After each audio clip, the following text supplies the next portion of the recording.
Paper folding questions. Number 6.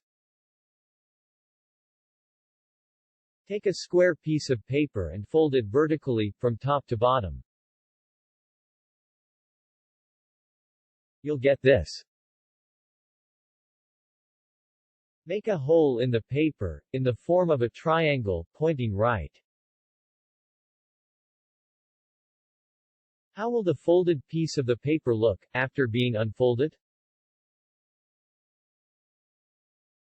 When the paper is unfolded, the hole will mirror on the up and bottom sides of the sheet.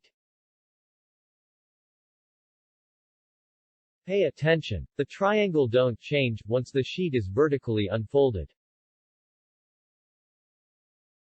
Let's see some other examples of figures that do the same thing. What do these figures have in common?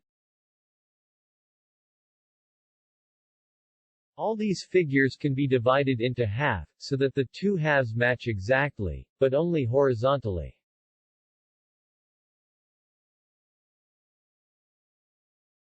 As you can see, the two parts of the figure are equal, only with respect to the horizontal axis. The two parts of the figure are different with respect to the vertical axis.